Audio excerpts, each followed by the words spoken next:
If you've never bitten into a fragrant, vine-ripened, sun-warmed tomato harvested fresh from your own garden, you haven't tasted a real tomato. Fortunately, tomato plants are easy to grow, and they're one of the easiest plants to start indoors from seed. Here's how to grow your own tomatoes from seed to harvest. Plan to sow the seeds indoors about 6 weeks before your average last frost date. Begin by moistening a sterile seed starting mix, such as our germinating mix. Don't use garden soil, which often drains poorly and may harbor disease organisms. Add mix to the containers. Here, we're using our GrowEase seed starter. Gently firm the mix to remove air pockets.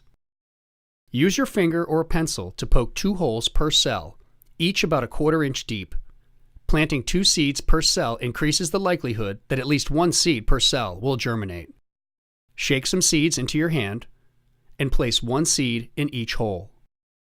Sprinkle additional mix over the cells to fill the holes and cover the seeds. Once again, gently firm the mix to eliminate air pockets, and then water lightly to ensure good seed-to-mix contact. Use a plant mister or apply a few drops of water to each cell. Place the tray in a warm place, about 70 to 75 degrees Fahrenheit. At this point, you don't need to worry about providing light. Covering the tray helps retain moisture, which is important for germination. Check daily, taking care to keep the planting mix moist but not saturated. Once you see the first sprout, place the seedlings under grow lights. Keep the lights a few inches above the tops of the plants. Remove the greenhouse cover so air can circulate around the seedlings. This helps prevent disease problems. Keep the planting mix moist but not soggy. A self-watering seed starter makes it easy. You fill the reservoir and it delivers water to the roots when they need it. When the seedlings are about 2 inches tall, it's time to thin. Choose the strongest, healthiest looking seedling in each cell and remove the others by snipping them off at the soil line.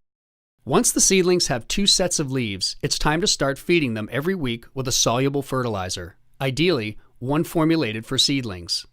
About a month after sowing, gently remove one of the seedlings and look at the roots. When the roots begin to fill the cell, it's time to repot. Each seedling gets its own container. In this case, a 4-inch self-watering transplant pot. Place a thin layer of soil in the bottom of the pot and place the seedling in the pot. Fill the pot with moist planting mix. Unlike other types of seedlings, it's okay to bury the stem of a tomato plant. In fact, it's a good idea because the plant will grow roots along the buried stem. Water the planting mix and then place the seedlings back under the grow lights for a few more weeks of growth. This seedling was transplanted into a cow pot. These biodegradable pots can be planted right in the garden. Once all danger of frost is past, it's time to transplant your seedlings into the garden. If your seedlings are more than about 1 foot tall, it's best to plant them in a trench so you can bury the lower part of the stem. Begin by pinching off the lower branches and leaves. You want to avoid burying any of the foliage to prevent rot. Begin by digging a trench about 8 inches deep and 6 inches wide. Lay the plant on its side in the trench. Gently bend the stem so the top portion is above the soil line. Fill in the trench, firming the soil around the stem so it's upright. Water thoroughly and add a support. Here, we're using a tomato cage. Be prepared to protect the seedlings with a row cover like our garden quilt if a late frost threatens. Keep the plants watered and fertilized, and you'll be harvesting ripe tomatoes in about 2 months.